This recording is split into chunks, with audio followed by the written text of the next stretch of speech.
Assalamualaikum warahmatullahi wabarakatuh. Perkenalkan, nama saya Queen Sela Puspita Febriani dan belakang 167 dari kelas N, program studi agroekosistem Fakultas Pertanian Universitas Brawijaya. Di sini dalam kesempatan dalam mata kuliah Manajemen Agroekosistem aspek HPT atau hama dan penyakit tanaman, saya akan menjelaskan atau memaparkan mengenai cendawan Fusarium oxysporum. Cendawan Fusarium oxysporum sendiri merupakan salah satu jenis patogen yang mematikan karena strain patogen dari cendawan ini dapat dorman selama 30 tahun sebelum melanjutkan virulensi dan menginfeksi tanaman yang akan diserang. Fusarium oxysporum ini merupakan salah satu dari famili Tuberculariaceae dengan genus Fusarium. Nah, Fusarium oxysporum sendiri inangnya yaitu mulai dari sayuran seperti bawang merah, kentang, tomat, dan cabai. Morfologi cendawan Fusarium oxysporum sendiri yaitu akan membentuk chlamydospora dan dapat bertahan lama di dalam tanah. Cendawan ini menginfeksi dengan cara menembus jaringan pada dasar batang tanpa ada luka sebelumnya. Nah, penetrasi ini dipermudah bila terdapat luka. Serangan cendawan pada umbi sangat lambat sehingga tidak menampakkan gejala. Namun, setelah disimpan dan dipilih tanam di lapang, maka gejala akan timbul. Kelembapan yang tinggi di dalam tanah akan memacu perkembangan sebuah penyakit. Penyakit ini juga tersebar hampir seluruh di Indonesia, terutama di Jawa. Cendawan Fusarium oxysporum sendiri sangat sesuai pada keadaan tanah dengan kisaran pH 4,5 sampai 6. Daur hidup Fusarium oxysporum sendiri akan mengalami dua fase. Yang pertama yaitu fase patogenesis dan fase saprogenesis. Pada fase patogenesis sendiri, cendawan hidup sebagai parasit pada tanaman inang. Apabila tidak ada tanaman inang, patogen hidup di dalam tanah sebagai saprofit pada sisa tanaman dan masuk kepada fase saprogenesis. Nah, pada fase saprogenesis dapat menjadi sumber inokulum untuk menimbulkan penyakit pada tanaman lain. Penyebaran propagul dapat terjadi melalui yang pertama yaitu melalui angin, melalui air, melalui tanah, dan serta tanah terinfeksi dan terbawa oleh alat pertanian dan manusia.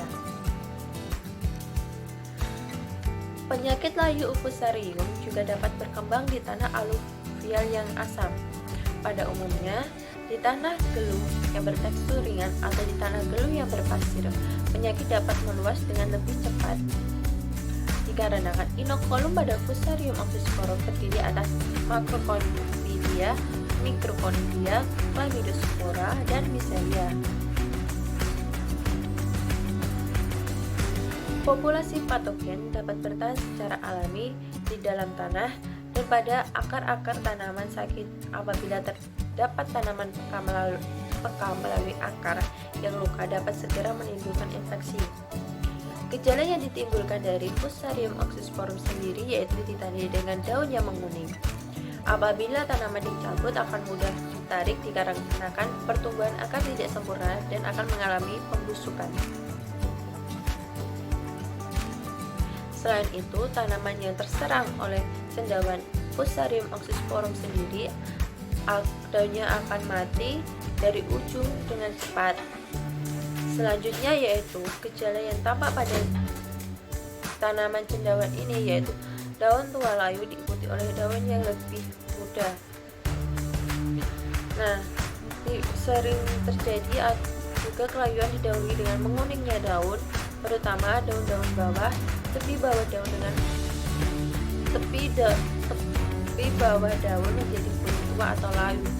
Selanjutnya akan merambat ke bagian dalam secara cepat sehingga seluruh permukaan daun tersebut akan mengalami perubahan warna atau menguning. Proses penguningan pada daun ini disebut juga dengan proses nekrosis. dari bagian pinggir ke arah bunga daun. Tanaman yang terserang cendawan ini menunjukkan gejala penghunian pada daun dengan gejala lebih lanjutnya, yaitu daun dapat jatuh dan akhirnya menggantung pada batang pohon. Tangkai daun patah pada bagian pangkalnya yang berbatasan dengan batang palsu. Patogen menyerang jaringan empulur batang melalui akar yang luka atau terinfeksi. Batang yang terserang akan kehilangan banyak cairan dan berubah warna menjadi kecoklatan. Pada batang terkadang terbentuk akar adventif. Cendawan ini juga menyerang jaringan pembuluh batang pisang sehingga menyebabkan daun-daunnya menguning. Gejala yang lain yaitu tanaman yang terserang tidak akan mampu berbuah atau buahnya tidak terisi. Lamanya waktu antara saat terjadi infeksi penyakit sampai munculnya gejala penyakit langsung kurang lebih dari 2 bulan.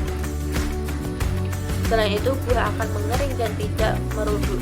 Namun, anakan tampak normal meskipun telah tercemar. Nah, dari semua gejala yang telah disebutkan, dapat juga penyakit cendawan Fusarium oxysporum tersebut dikendalikan dengan cara bercocok tanam dengan menanam benih yang sehat, dan juga dapat dilakukan dengan pengendalian fisik, yaitu melakukan eradikasi selektif terhadap tanaman yang terserang dan memusnahkannya.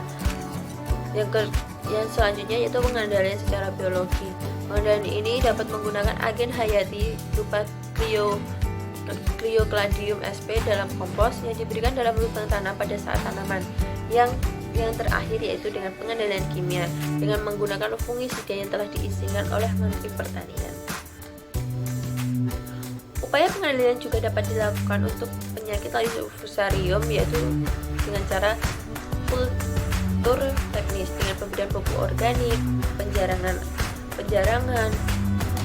dan rotasi tanaman.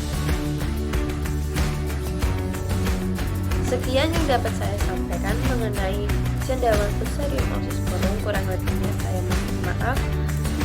Wassalamualaikum warahmatullahi wabarakatuh.